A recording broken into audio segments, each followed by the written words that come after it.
საქართველოს პრემიერ-მინისტრი თურქმენეთში გაურკვეველ შეკრებაზე პირდაპირ ვეთქვი თურქმენეთის ნეიტრალიტეტის იუბილეს აღნიშვნაზე პუტინთან ერთ სივრცეში საქართველოს პრემიერ-მინისტრი იმყოფება თურქმენეთში, თურქმენეთის პრეზიდენტის მიწვევით, ფორუმზე, რომელიც ეძღვნება მშვიდობის საკითხებს, ფორუმის მონაწილეებს განსაზღვრავს თავად მასპინძელი.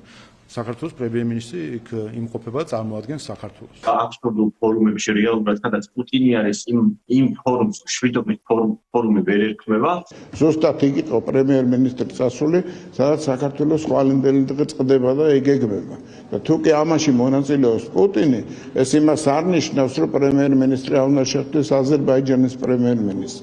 თურქმენეთი აღნიშნავდა ამ 30 წლის თავს თავისი ნეიტრალიტეტის რასაც რეგიონული ქვეყნების მხრიდან გარანტიები მოყვება, ხო? ისეთ შემთხვევაში, სადაც რა ვიცი, მაგის გაკეთება შესაძლებელია.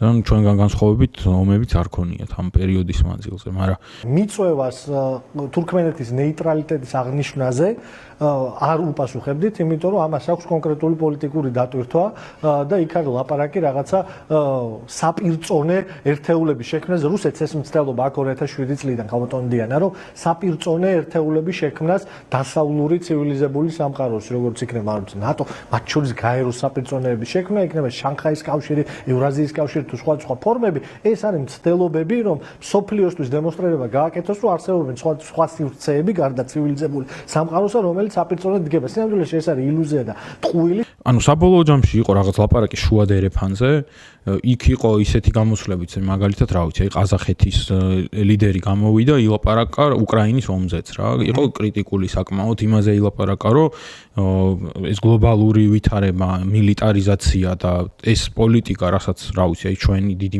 პირდაპირ არ უთქვამს ესე რა.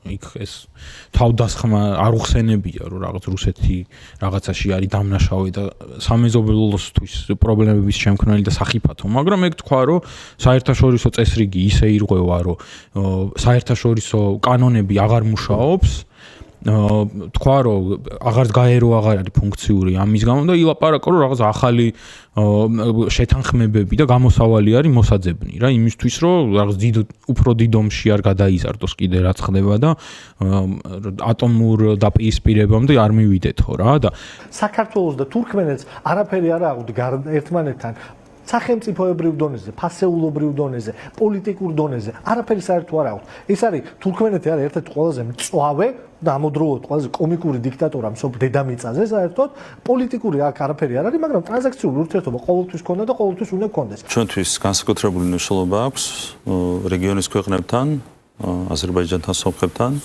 თურქეთთან ურთიერთობების განვითარებას, გაღრმავებას და განსაკუთრებული მნიშვნელობა აქვს შუა აზიის ქვეყნებთან ურთიერთობების გაღრმავებას.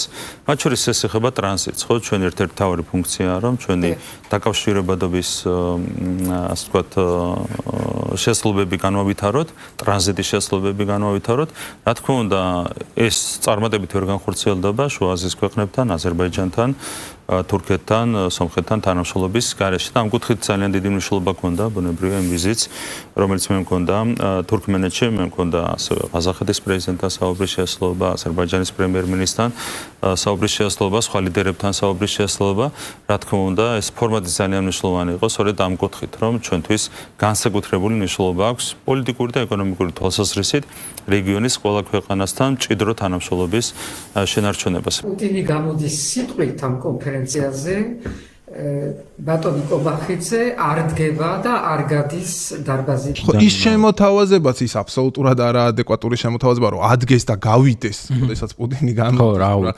ესეც ანუ არასერიოზული მომენტი არის. ნუ მან არგუმენტი არის, რომ ზოგადად მასპინძელი ქვეყანა, როცა ასეთ პროცესში გეპატიჟება, მოკლედ ხო იქ რაღაც ადგე პროტესტში გახვიდა, ეგ უკვე მგონია, რომ ხო არასწორი მიმართულება. რაღაცა არასერიოზული. ასეთ სამიტზე საერთოდ შეეძლო საქართველოს მონაწილეობაზე უარი ეთქვა.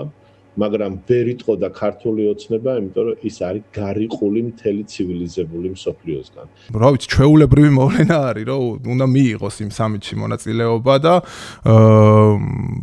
არ ვიცი, უნდა იყოს ხელისუფლებაში, ეს რაღაც გლობალური საკითხებია და ზოგადად თქვენ ხედავთ რა არის რადიკალების ზოგადი მიდგომა და ამას დავალებით აკეთებენ, რომ მათ სურთ რომ ხელისუფლებას გამოაცალონ ეს პრაგმატული საფუძვლები, რომლებიც ჩვენ გვაქვს პოლიტიკის წარმოებისას და ნუ ამის გაგრძელება იყო რა თქმა უნდა სპეკულაციური კამპანიაც. მე მახსენდება 1990 წელი, როდესაც კონკრეტულმა ადამიანებმა გადაკეტეს სამტრედიის რკინიგზა იმისათვის რომ მოერღვიათ საბჭოთა სისტემა. სამტრედიის რკინიგზის გადაკეტვით უნდათ საბჭოთა სისტემის მოშლა და მორღვევა. აი დაახლოებით ამ დონეზე არიან ეს ადამიანები.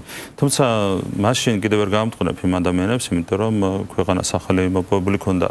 დამოუკიდებლობა არც ქონდა, დამოუკიდებლობა მოპოვებული და პოლიტიკა მანამდე არც არსებობდა, გამოცდილება არ არსებობდა და მაშინ ცხელგუზე შეიძლება ადამიანს ასეთი რამ გაეკეთებინა, მაგრამ დღეს, როდესაც 35 წლის თავზე დამოუკიდებლობის მოპოვების შემდეგ ასეთი სტანდარტებით მოქმედებენ რადიკალური ოპოზიციის წარმომადგენლები, ეს უკვე მიანიშნებს იმაზე, რომ ისინი არ არიან მხოლოდ, ასე ვთქვათ, დაბალი ინტელექტით გამორჩეული, ისინი დავალებებს ასრულებენ ამ შემთხვევაშიც, იმ ძალების დაკვეთას ასრულებენ, რომლებსაც არ სურთ საქართველოს განაგრძოს ის პრაგმატული პოლიტიკა, რომელსაც მანამდე აწარმოებდა, დღემდე აწარმოებდა, ხო?